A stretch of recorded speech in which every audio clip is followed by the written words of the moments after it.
இப்போ இந்த வீடியோவில் வர்ற செஷனில் என்ன நம்ம பார்த்து கொண்டு இருக்கோம் என்றால், அவர்கள் சகோதரன் மகேந்திரனோடு செய்த வீடியோவை பார்த்து நான் சகோதரன் ஆஸ்டினை தொடர்பு கொண்டு இந்தியாவில் இருந்த அந்த சகோதரனோடு நான் பேசினேன்.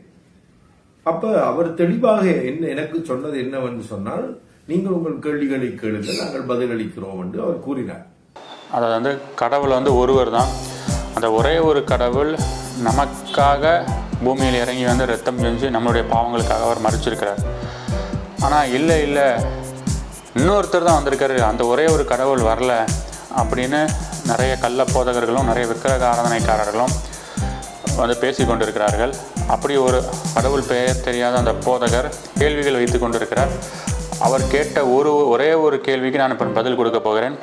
இப்போது நான் கொடுக்குற பதிலிலிருந்தே நான் அவருக்கு ஒரு கேள்வி வைக்கிறேன்.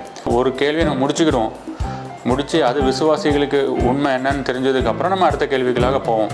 போதகர் முன் வைத்த கேள்வியை நம்ம பார்த்துட்டு வருவோம். சொன்னார்கள் நானே நானே நானே என்று இல்லை. நான் இப்ப உங்களுக்கு வேதத்திலே அழகாக அதை எடுத்து காட்டுகிறேன். ஆதியாகமம் 1 அதிகாரம் 26வது வசனம், பின்பு தேவன் நமது சாயலாகவும் நமது ரூபத்தில் நமது என்று பாவிக்கின்றார்.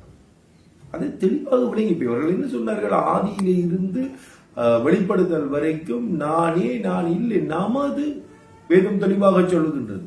ஆகையால் அவர்கள் எனக்கு இந்த வார்த்தையினுடைய பொருளை சொல்லணும். ஆதியாகமம் 1:26 தேவன் நமது சாயலாகவும் நமது ரூபத்தின்படியே மனுஷனை உண்டாக்குவோமாக. இவ்வளவு அழகாக பன்மையிலே பேசுறார் என்று பாருங்கள். ஆகையால் தேவன் பன்மையிலே பேசுகின்றார். அதாவது ஆதியாகமம் 1:26 நம்ம இங்கிலீஷில் வாசிப்போம். And God said, let us make man in our image, according to our likeness, let them rule அப்படின்னு சொல்கிறார். அப்படின்னா இங்கே ஐயா என்ன கேள்வி வைக்கிறார் என்றால், let us according to our, இங்கே அஸ்ஸு அவர் தான் வருது. அதனால் கடவுள் ஒருவர் கிடையாது. கடவுள் பன்மைத்தன்மை கொண்டவர். கடவுள் 3 4 5 இவர் கூறிக்கொண்டு இருக்கிறார்.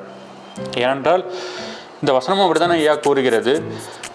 இன் அவர் இமேஜ் அப்படி தானே வருது, இன் அவர் லைக்னஸ் தானே வருது. அப்படின்னா அது ஒரு ப்ளூரல் வேர்டு தானே அப்படின்னு இப்போ அந்த ஐயா முன்வைத்த கேள்வியை நீங்கள் இந்த வீடியோவில் பார்த்துருப்பீங்க.